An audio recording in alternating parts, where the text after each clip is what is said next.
Hey everybody, Brian Boyle here, and welcome to episode 126 of the Mesh Tongue. It's a Saturday, and boy, what a day! What a day! We had a fantastic day. Big party for my oldest son and his first communion. Lots of friends, lots of family. So thank you for all of you who were here. That I know a lot of you that are watching this, family and friends. My one viewer that that I know normally would be here wasn't able to. But we missed you, and you were here in spirit. So, boy, anybody catch the Nike Break-In 2? They went off, and we had one at 2 hours and 25 seconds. 2 hours and 25 seconds. So 4:36 pace, and he needed a 4:35 pace. 1 second per mile. That is astronomically crazy.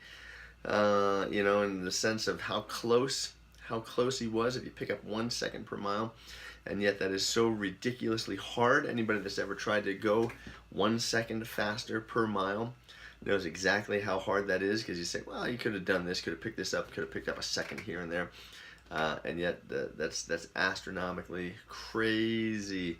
2 hours and 25 minutes. So today's topic is, what do you do when you don't hit your goal?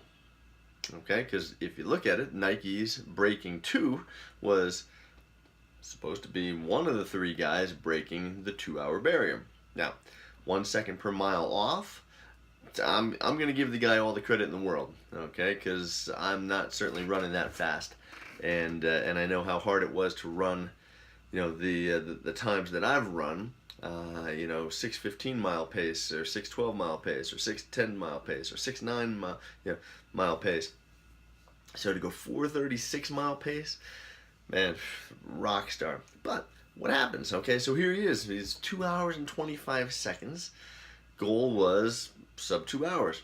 Now, is it the shoes? Is it the fact that they had all these perfect things? They flew them all over the world to get to the perfect race destination on May 6th, the same day that Roger Bannister broke the 4-minute barrier. There was a lot of symbolic gesture behind it, so a lot of build-up, pomp, and circumstance. But the reality is he didn't achieve his goal. So is this going to make or break him? More than likely not. Will he achieve, now he goes, oh, boy, that was simple enough. Run 1 more second, go a little bit faster. Is it possible? Well, I think anything's possible at this point. If you look at it, it was almost a 2% increase, bettering the time of the current world record. It doesn't count as a world record, but still, that's from the physiological standpoint. But still didn't achieve the goal. So most of us would just kind of give up, or would we? I don't know. You tell me. Would you give up? Would you say, yeah, you know what, I'm done.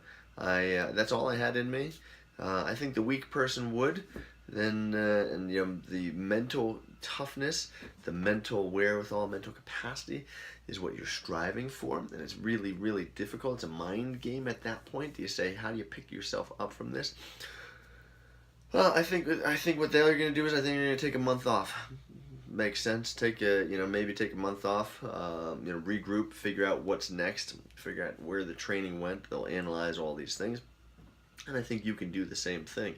So when you have your running goal and you don't achieve it, okay, unless you are injured, the best thing is to take some time off, regroup, figure out, looking through your past training logs, what worked, what didn't work. Was it diet? Was it rest? Was it life? Was it shoes, training parameters, intensity, frequency, duration, whatever it was. Analyze. So go back to the drawing board. Look at what you've done. Look at all the things that you've done. Was there room for improvement? If you say, well, that was good. I didn't hit my goal, but my goal maybe was a little unrealistic. Okay. Based on pacing charts, I'm normally a 7-minute miler, and I was looking to shoot for, sub 3 hours, and you go, I was close, but I wasn't close enough in the marathon. You're shooting for a 16-minute, 5K, and you're a 6-minute miler. Again, probably not going to happen. but can you use it as a building phase? Say, okay, this was good training phase, and this is sometimes where your coach, or if you don't have a coach, where a coach could help you. Okay, so again, we've talked about coaches in the past, helping you look for that. If you're hitting this plateau and you're saying, this is my goal, I'm close, but I just can't get there, it may behoove you to get a coach. So something else to think about.